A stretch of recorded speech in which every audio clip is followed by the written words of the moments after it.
不忙的时候出来散散步啊，旅游是真的挺好的呀。看这个小道，哎，这还有个花呢，这个花挺漂亮，好像月季花。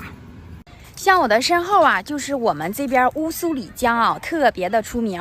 一到夏天的时候呢，江边好多的人啊，都上这来玩。但是现在正是假期期间啊，在这里温馨提示一下啊，一定要注意安全，尤其是孩子啊，千万要有人看着，才能让他下水去玩啊，安全一定要第一的。这还有一个帐篷呢，啊，看这人多不多？蓝蓝的天，蓝蓝的水，太漂亮了。现在还不算多的时候，如果要是中午的时候啊，人更多，哈哈哈，看多热闹。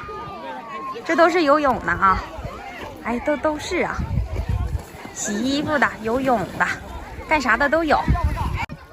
看那个黄色的，上面像游泳圈的似的，那都是在游泳的。你看那个都游到那个江中心了，还有这边，哎，你看江对岸也有，不知道大家能不能看清啊？那个江的对岸也有。都游到对岸了，太厉害了！一到这时候啊，我们这边就贼热闹，就跟下饺子一样，都上江里去洗澡去了。大人也有，孩子也有。你看，现在的人不算最多的时候，太有意思了啊！乌苏里江呢是黑龙江南岸的一大支流啊，也是一条主河。像过了这个江啊，就是俄罗斯了。你看我们这边夏天游泳都游到江对岸去了，就属于到俄罗斯了。但是在我这儿你们看不清啊，你看那个小点点，那个就是人啊，都游到那儿去了。你说得游多远？像我们后面这条乌苏里江呢，全长是880公里，它的流域面积呢近19万平方公里啊。乌苏里江呢，整个河道穿行在中国的完达山脉和俄罗斯霍希特山脉之间的广阔的纵谷啊。像在我们饶河县境内，属于中游的一段河道，两侧呢是有低山丘和临逼近河边儿。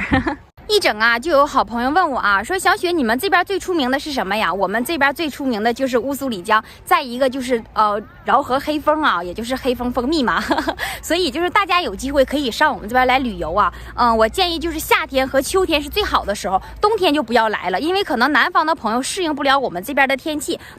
冬天呢，我们东北这边是比较冷的，但是夏天比较好啊，不像你们那边热啊。我们早晚和中午的温差特别的大，早上和晚上挺凉的，中午呢就热那几个小时，但是也比在南方的朋友就是温度没达那么高，所以我们这边生活环境和空气是比较好的，我比较适应的，最起码不那么热。像我们这边的环境啊，特别的好。你看这边就是乌苏里江，这边呢就是大山啊，就是也特别的凉快，空气也挺好的。哎呀，有蚊子，只要有山就有蚊子呀。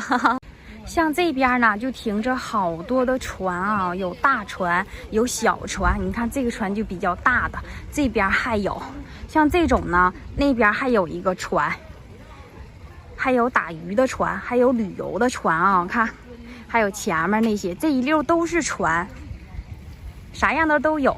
像坐这些船啊，可以一直往前走。